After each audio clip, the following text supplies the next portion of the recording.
Assalamualaikum warahmatullahi wabarakatuh. Alhamdulillah wassalatu wassalamu ala Rasulillah wa ala alihi wa sahbihi wa mawalah. Bersyukur kita kepada Allah Subhanahu wa taala bahwasanya hari ini kita masih diberikan nikmat yang luar biasa, yaitu bisa masih bisa menghirup udara Ramadan, yaitu Ramadan terakhir di 10 Ramadan terakhir itu itqum minan nar. Mudah-mudahan kita mencapai derajat takwa begitu kita keluar dari Ramadan, dan mudah-mudahan Allah menganugerahkan kepada kita Lailatul Qadar. Amin Allahumma amin. Salawat serta salam kita sampaikan kepada Nabi Muhammad sallallahu alaihi wasallam, teladan sepanjang zaman, manusia terbaik, khatamul anbiya dan penghulunya para nabi. Sahabat yang Allah muliakan, di bulan Ramadan ini banyak yang harus kita siapkan, ya. Banyak harus kita persiapkan untuk menjemput indahnya Lailatul Qadar. Salah satunya adalah kita menyiapkan diri kita untuk bisa meneladani kisah-kisah dari para sahabat. Di antara sahabat yang kalangan pertama itu adalah sabiqun al-awwalun, yang dijamin masuk surga adalah al-ashra al-mubashshirun, yaitu 10 yang dijamin masuk surga. Di antara yang dijamin masuk surga itu Rasulullah sallallahu alaihi wasallam bersabda, Abu Bakar fil jannah, wa Umar fil jannah, wa Uthman fil jannah, wa Ali fil jannah, wa Zubair fil jannah, wa Talha fil jannah, wa Abdurrahman bin Auf fil jannah, wa Zaid wa Sa'ad bin Abi Waqqas fil jannah, wa Sa'id bin Zaid fil jannah, wa Abu Ubaidah ibn al-Jarrah fil jannah. Nah, dari 10 sahabat tadi yang dijamin masuk surga, kita akan belajar dari yang ke-10 ini, yaitu Abu Ubaidah bin Jarrah. Beliau adalah sahabat yang sangat mulia. Beliau terkenal dengan zuhudnya, dan Rasulullah Shallallahu Alaihi Wasallam memberikan penghargaan kepada beliau sebagai amin hadhil ummah. Rasulullah Shallallahu Alaihi Wasallam bersabda, yang diriwayatkan oleh Imam Bukhari, hadits ke-3744. Beliau mengatakan bahwasanya inna likulli ummatin aminan, wa inna aminana ayyatuhal ummah Abu Ubaidah bin Jarrah. Sesungguhnya di setiap umat itu ada kepercayaan, ada orang kepercayaan, dan kepercayaan umat ini, yaitu umat Islam, adalah Abu Ubaidah bin Jarrah radhiyallahu anhu. Mengapa beliau bisa disebut sebagai amin hadil ummah? Ini tentu ada kronologisnya, ya. Suatu ketika penduduk dari Najran, yaitu penduduk Nasrani, disurati oleh Rasulullah Shallallahu Alaihi Wasallam untuk memeluk agama Islam ini. Dan mereka itu menolak, mereka menolak ajakan dari Rasulullah SAW. Dan karena menolak, otomatis mereka mengutus beberapa pengawal, mengutus beberapa orang-orang petingginya, uskup-uskupnya, untuk menemui Rasulullah SAW. Karena saat itu kaum muslimin sudah menguasai Jazirah Arab, ya, dan Najran ini masuk ke dalam jazirah tersebut. Dan mau tidak mau mereka harus menyampaikan apa alasan mereka menolak ajakan dakwah yang sudah jelas-jelas benarnya itu. Maka mereka datang, dan begitu datang kepada Rasulullah SAW, mereka menanyakan kepada Nabi, wahai Muhammad, siapakah Isa ibnu Maryam ini? Kemudian Rasulullah SAW tidak langsung jawab. Sebagaimana kita tahu, beliau tidak mengucapkan kecuali dengan wahyu. Wa ma yantiqu 'anil hawa in huwa illa wahyu yuha. Apa yang keluar dari Rasulullah SAW tidak berdasarkan pemikiran, tidak berdasarkan pengetahuan beliau sendiri, tidak, tetapi berdasarkan wahyu.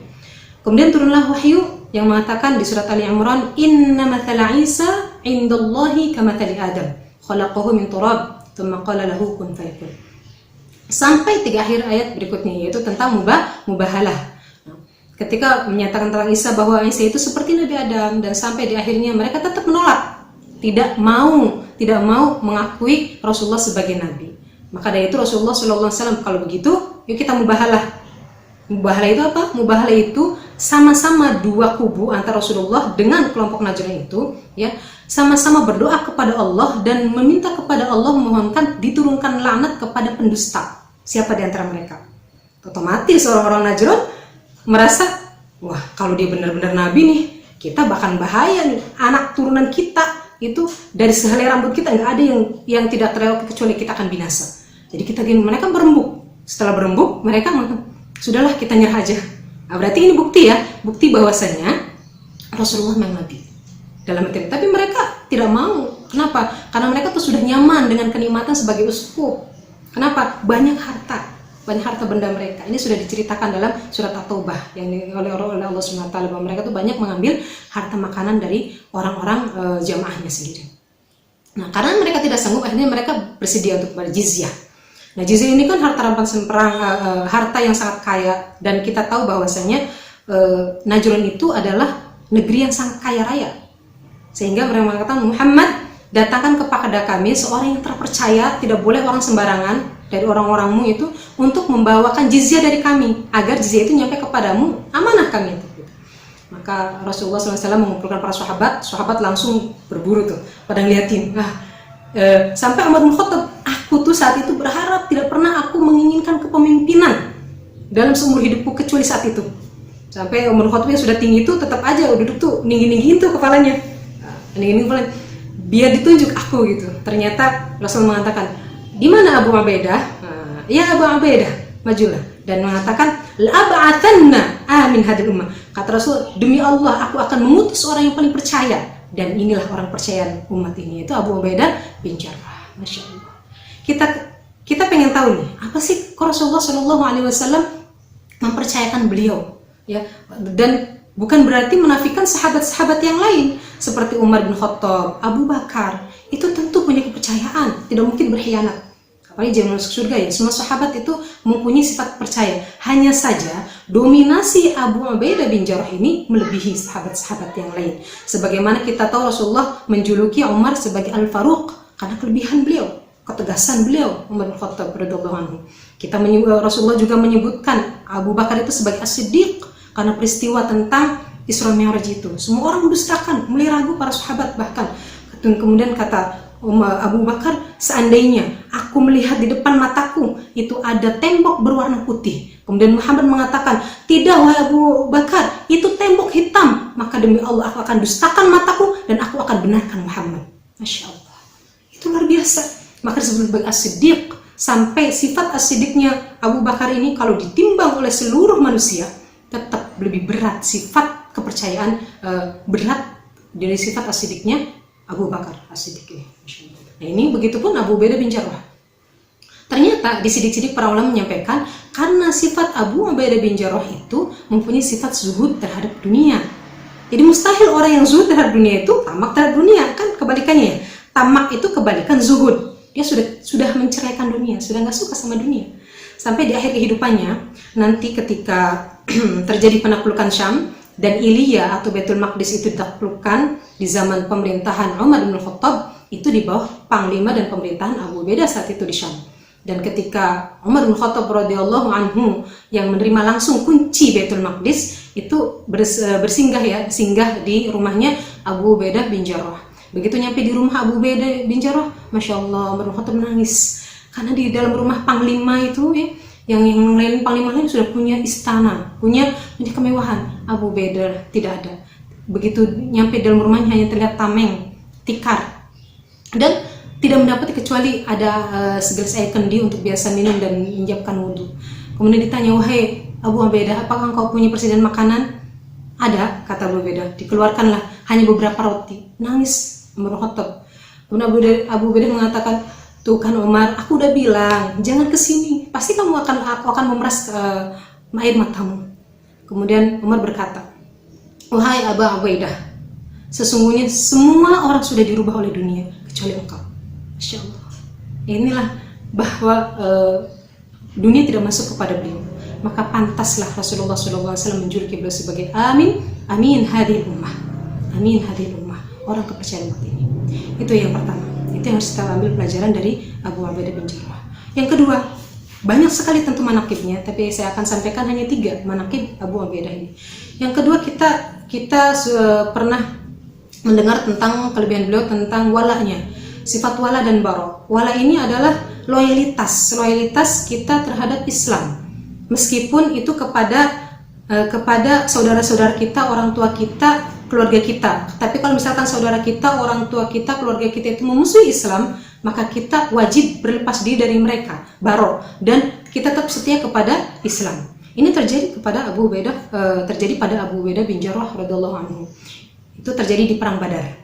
Ketika itu Abu Ubaidah bin Jarrah ikut perang Badar dan beliau berhadapan dengan musuh. Ada satu orang yang selalu mengincar beliau. Kemanapun beliau pergi selalu diikuti sama orang ini.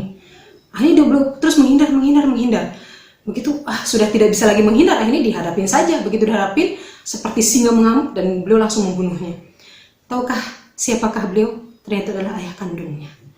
Gak mudah sebetulnya, tetapi itulah sifat seorang sahabat yang selalu melihat kita tidak bisa belum bisa kebayang ya kalau kita diperintah sama orang tua, jangankan berperang, mungkin diperintah sama orang tua sesuatu yang ingkar saja, misalkan udahlah nggak usah terlalu fanatik terhadap riba. Zaman sekarang kan orang pakai riba semua, nggak apa-apa lah kamu kredit pakai riba gitu ya. Sama orang tua tadi yang ingkar itu, enggak lah mah, aku mah pengen warok lah gitu terhadap dunia.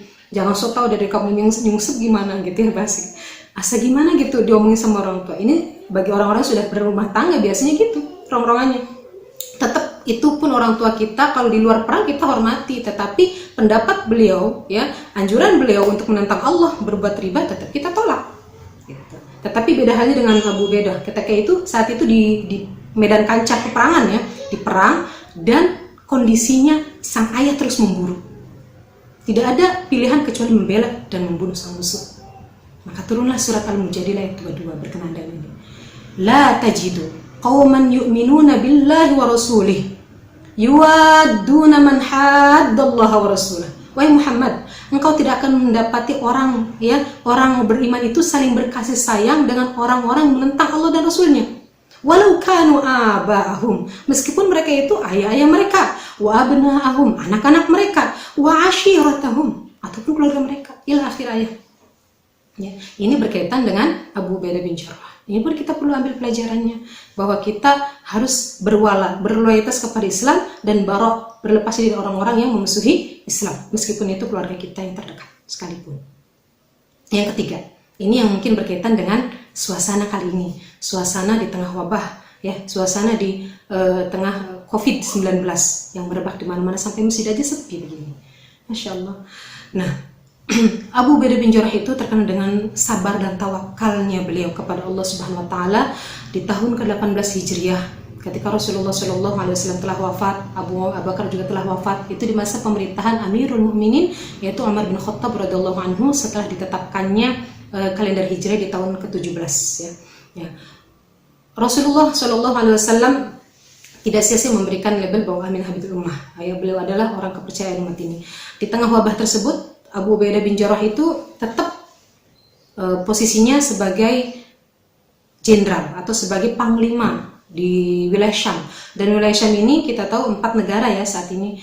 Salah satu adalah Yordania, kemudian Palestina, kemudian Suriah, dan Libanon. 4 negara ini ya. Kalau kita sebut sekarang, di zaman dulu sebutnya sebagai Syam. Dan orang-orang sekarang tetap menyebutnya sebagai Syam. Beliau ketika di Syam itu terjadi ta'un. Ta'un itu adalah wabah penyakit yang merebak, pandemi seperti halnya saat ini. Tetapi jangan membayangkan seperti ini. Para ulama membahas nih yang sekarang hangat-hangatnya bahwa pandemi yang saat itu terjadi, ta'un. Ta'un itu pagi harinya kena, sore hari meninggal. Sore harinya kena, pagi hari meninggal. Tidak seperti sekarang. Kalau sekarang masih banyak perselisihan, debat-debatnya. Ada yang mengatakan ta'un, ada yang tidak, karena masih bisa diobati dan hanya menyerang orang-orang tertentu yang kekuatannya masih kuat, artinya antibodinya bagus, tidak terserang. Kalau ta'un tidak, semua kena, siapa terserang kena, masya Allah. Dan termasuk Abu Ubaidah bin Jarrah saat itu sudah terkurung di wabah tersebut, di lingkungan itu. Mengetahui hal tersebut, Umar bin Khattab sebagai Amirul Mukminin dan sahabat yang paling mencintai Abu Ubaidah bin Jarrah, bahkan Umar itu pernah menghayal begini, ayolah para sahabatku, berharaplah, tamanno, menghayal. Semua orang menghayal, aku pengen punya rumah yang isinya tuh emas penuh, kemudian aku infakkan ke jalan Allah Subhanahu Wa Taala. Ada lagi sahabat yang mengatakan, aku pengen punya mutiara dan permata, dan semuanya akan aku infakkan di jalan Allah seisi rumah mutiara itu. Kemudian berharaplah. Para sahabat, maksudnya apa sih?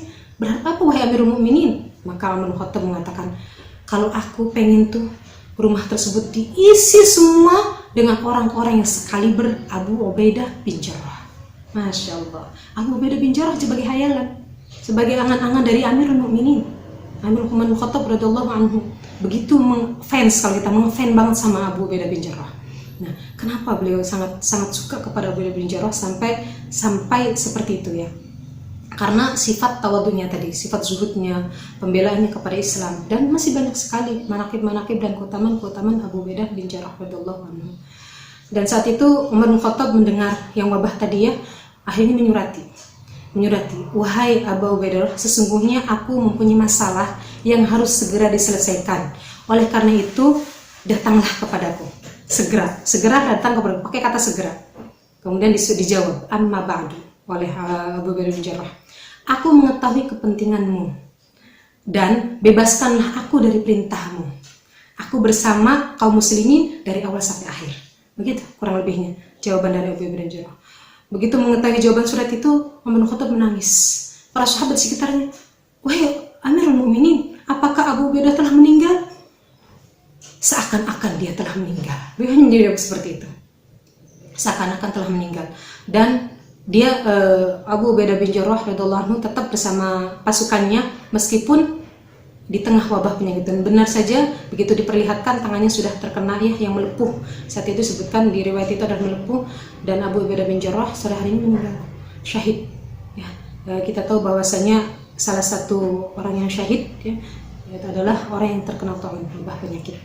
Gitu. Beliau tetap tawakal, beliau tetap membersamai prajuritnya, tidak mementingkan diri sendiri sebagai panglima, bahkan dipanggil oleh Amirul Mukminin. Ini suatu keteladanan yang harus kita contoh di umat yang di kita ya, yang sangat jarang sekali. Wallahu a'lam bishawab. Itu yang bisa saya sampaikan, 3 manaqib yang bisa saya sampaikan dari sosok yang sangat mulia. 10 salah satu yang dijamin masuk surga yaitu Abu Ubaidah bin Jarrah radhiyallahu anhu. Wallahu a'lam bishawab. Billahi taufiq wal hidayah. Wassalamualaikum warahmatullahi wabarakatuh.